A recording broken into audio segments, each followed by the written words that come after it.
Meeting the Maharishi by Sri A. Meenakshisundaram Iyer. This was not my first visit to Sri Ramanasramam. I had been there once before, but only for 10 minutes. About 4 years earlier, I had visited out of sheer curiosity. I arrived on one train and left by the very next. It was in the afternoon. The Maharishi was reading a newspaper. I prostrated and stood before him. The Maharishi did not even care to look at me, much less speak a word. My pride was wounded. More than 4 years rolled by. Then I read references to him as a yogi who had realized the religious people of Madura were celebrating Ramana's Jayanti, and I wondered how a Jayanti was being celebrated in his own time. Had I mistaken the Maharishi when I saw him sitting on soft cushions in comfortable surroundings, ignoring the adoration of a believing crowd? Possibly so. Contrition began to eat away at me, and I decided to make a second visit. I reached the ashram at about 10 in the morning. I went straight into the hall. As before, the Maharishi was reading a newspaper, but when he saw me at the entrance, he looked up and welcomed me, saying, "Come in." As I turned round to sit, I was surprised to find, just opposite to me, a form that seemed like a waxen image, perhaps a lady. It was a motionless, life-sized figure. Closer observation soon convinced me that it was indeed a person of flesh and blood. Then, turning back, I perceived a number of men, some with half-closed eyes and some in attitudes of deep meditation.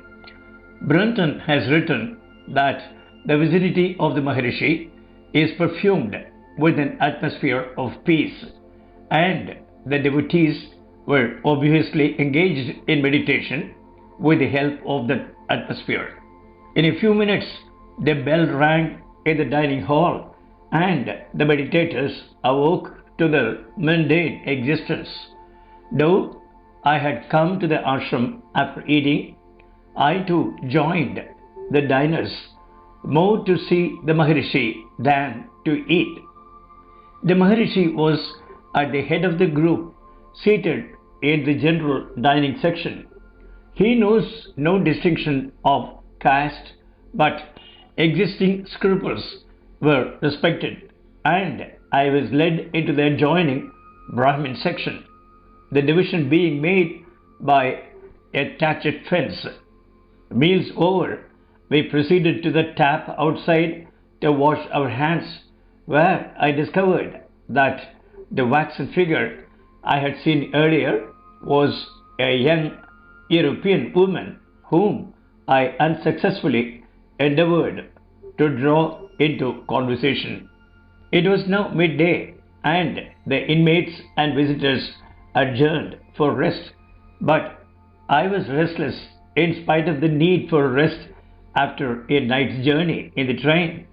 I therefore wandered aimlessly for a short distance from the hall and observed a row of numbered thatched sheds, which evidently provide accommodation for visitors. I peeped into one of them, whose wicket door was half open. Its inmate, an old Iyengar gentleman, beckoned me to walk in. He talked admiringly about his neighbor, a young French lady who had become a Buddhist nun, Siddhartha Sen. I at once recognized her as the lady at the tap. I learned that she had married a Bengali IMS officer, but soon preferred a meditative life to one of luxury. She had wandered over the Himalayas and performed tapas in the wilds of Tibet. When, about a month earlier, she had arrived at Ramanasramam, the place was full of visitors and there was no accommodation. She thereupon spent her nights on the slopes of the hill until a hut fell vacant. Her hair was closely cropped after the manner of Buddhist bhikshus. What renunciation for one of her race and of her youth! Occasionally I saw her moving in and about the ashram with an eel-like elusiveness. The sun was beating fiercely outside the Maharishi's hall, but it was cool within. The floor had just been washed, and as soon as the carpets were spread, devotees had gathered and were already seated when I walked in. Here and there, men devotees were sitting, and I joined them. A little while later, I rose with trepidation and with a beating heart and a suppliant posture, approached the Maharishi. A kindly smile welcomed me, yet with a faltering voice I made my submission to him, which was that I wanted to clear a long-standing problem of mine relating to past and future births. The Maharishi listened in patient silence to my lengthy introduction. When I finished, he said, "You wish to know what you were and what you will be. Have you considered what you are? It is important to know yourself, to know what you are, and you will then have known what ought to be known." I recognized that it is more practical to know what I am than what I was or what I will be. And I cited the example of Buddha, who refused to answer questions about God or the ultimate reality. He was more concerned with instructing people on how to attain happiness.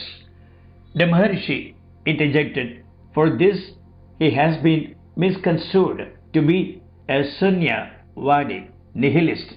I said, "I have an intellectual cognition of what I am, based on the data of science and theorizing on them.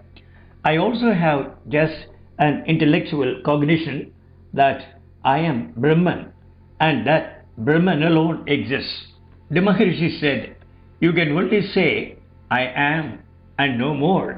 Anything more will imply duality and limitation.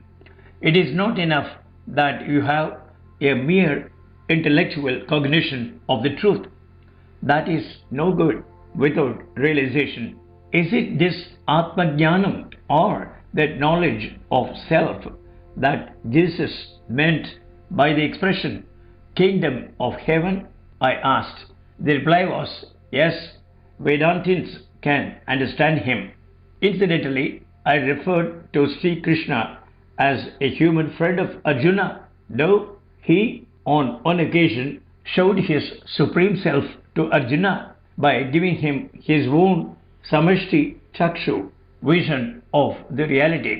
The Maharishi pointed out that Krishna did not show Arjuna the reality but only enabled him to see through Krishna's own eyes like a mesmerist. What was given to Arjuna for the occasion was not samashti chakshu but divya chakshu, a divine vision. The stars and the worlds that Arjuna saw were not real. Space is not real. Time also is not real.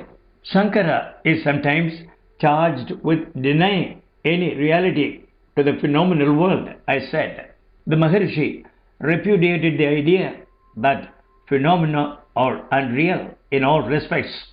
That alone, he said, can be called real, which is permanent and does not change.